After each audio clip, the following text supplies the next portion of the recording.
I can't work under this pressure.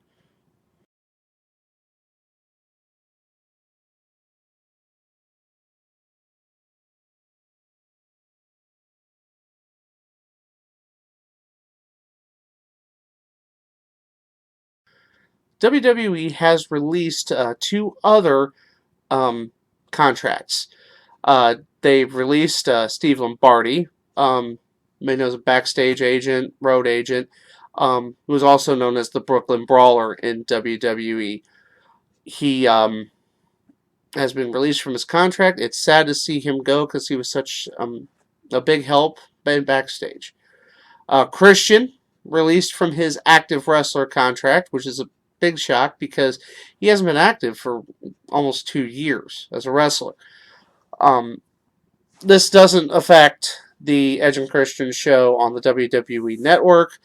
For those of you that watch the show, yay. For those of you that don't and would like to see it go bye bye, I'm sorry.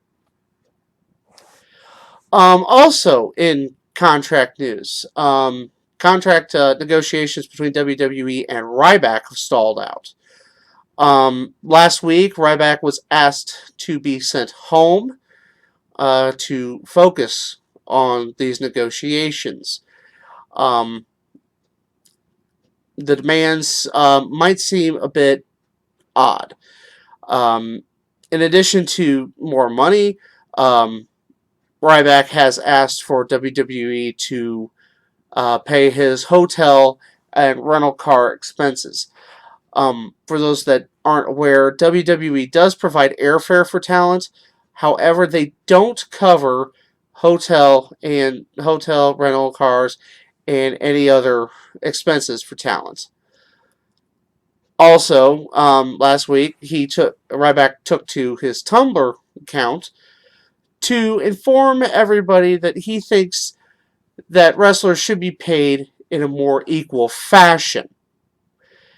While fans have known for a very long time, there is a disparity between the various levels of talent, and certain wrestlers get paid more than others. I don't get why Ryback is thinking that he is deserving of this. Um, in any other form of entertainment, the headline stars are paid more than the others. This is like expecting a chorus girl to get paid like a headliner on Broadway, um, like an extra to get paid what the star of a movie makes. The fact is, it's simply that issue of Ryback thinking he's worth more than he actually is. Um, I've liked Ryback.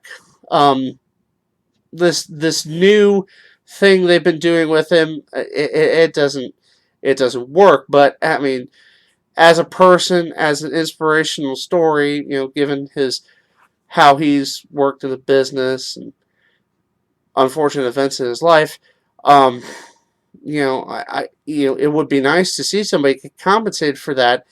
But in reality, it's not. That's not how this works. It's not how any of this works. You know, he's expecting John Cena money for doing the pre-show, and I think that's a little that's a bit much to ask. Um, I mean, yeah, I'm sure these people are not paid. None of these people are paid nearly as much as they're worth. Um, I know, and it's also come to light that Cameron, who wasn't going to be released, um, kind of tipped the scales in favor of releasing her by coming out and supporting Ryback in his contract negotiations. I mean, it might seem a little petty, but Cameron really hasn't done much for the company as it was. It probably could have saved herself, as she had been doing some work, but unfortunately, you don't take to the public your grievances. There's just certain things that should stay behind closed doors. And I think that issues is one of them.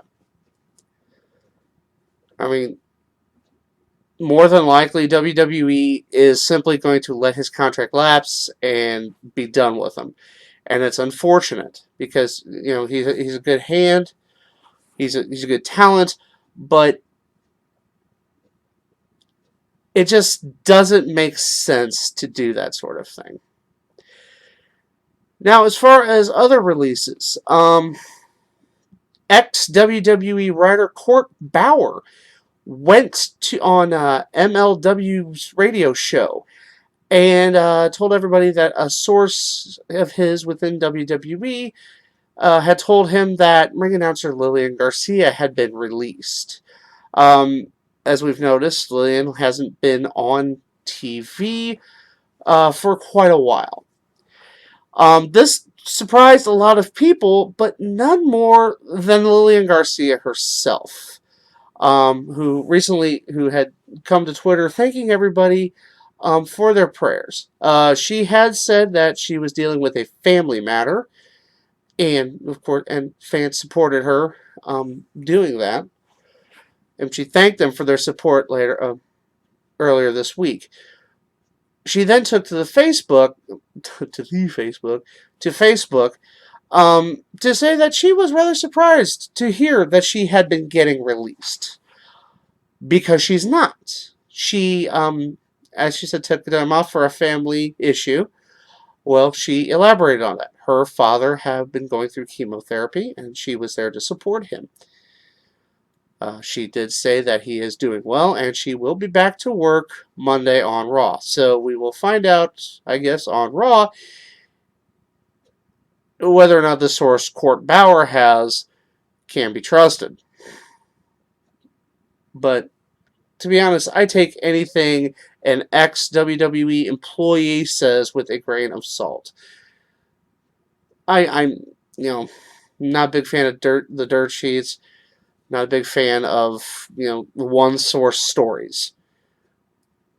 I check multiple sources, and from a lot of the sources I read, Lillian wasn't being released as of right now.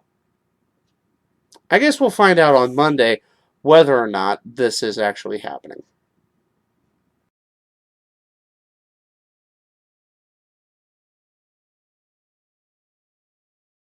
AJ Styles took to Twitter to apologize for fans for not appearing at events this weekend. He tweaked his ankle earlier in the week and was pulled by WWE to keep him to rest him up for Extreme Rules.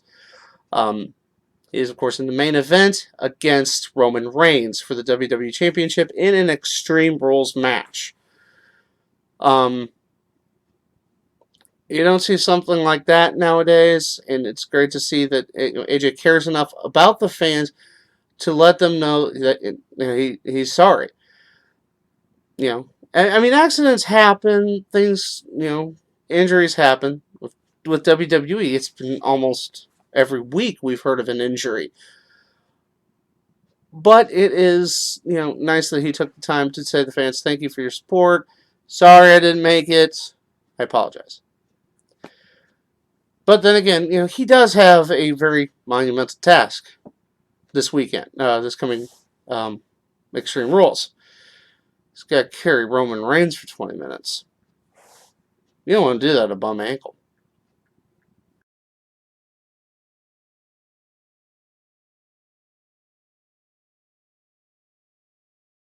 More troubles for Adam Rose this week.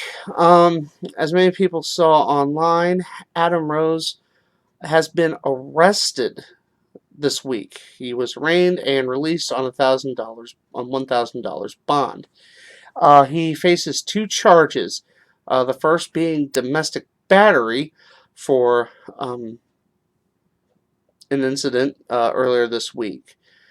Because of that incident, there was also a charge added of witness tampering. According to police reports, Adam Rose grabbed his wife's head, like in the hands, like this, and screamed at her. when she tried to call 911, he took the phone away from her. Now, while domestic battery, and believe me when I say this is, I think this should be more, is a misdemeanor offense. The charge of witness tampering is actually a felony, a Class A felony in Florida. Um, if convicted, that can carry, at minimum, 1 year in prison. Um, his wife did plead with the judges, um, that she needed him at home. Um, Many fans know that that the couple does have a child with special needs. His lawyer pled that he's a passionate man, and sometimes his passions can get the better of you. I don't agree that you put your hands on a woman, regardless of how passionate you are. You never put your hands on a woman in a threatening manner. Um, as many people know, Rose was serving a 60-day suspension for violation of WWE's wellness policy. That has now his suspension um, is now indefinite, and if convicted of either of these charges, WWE will terminate his contract, and I don't blame them if they do. I mean, as a man, you never put your hands on a woman you love in a threatening or violent manner. It's no matter how passionate you may be, it's just not done. You know. But again, we have to wait and see with this. I mean, things have been bad, and they can't get worse for Adam Rose. But the sad part is, yes, he has a special needs kid. Yes, he has his family to support. But these are all monsters of his own making, and you can't defend that. In fact, I'm all of making domestic battery a felony, which it should be.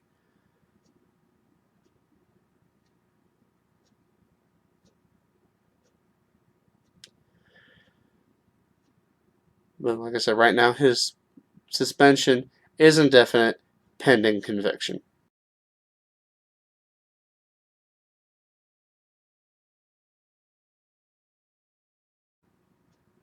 I noticed my Twitter in an uproar this week, and I'm sure a lot of others did as well. When photos surfaced of Alberto Del Rio and Paige together at Disney World. The two were holding hands and engaging in other public displays of affection, including kissing. It got so bad that WWE actually had to confirm that the two are dating and have been so since for at least 2 months.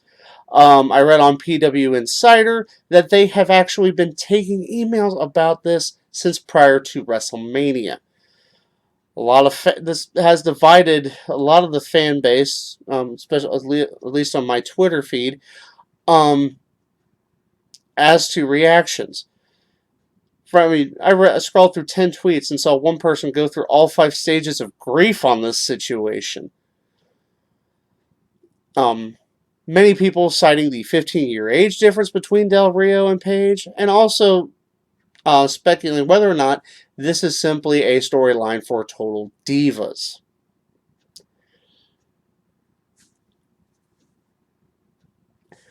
We here at the Guido Goes Off, uh, honestly, are a little surprised by this, but we shouldn't be. Why?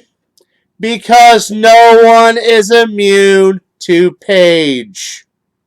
No one.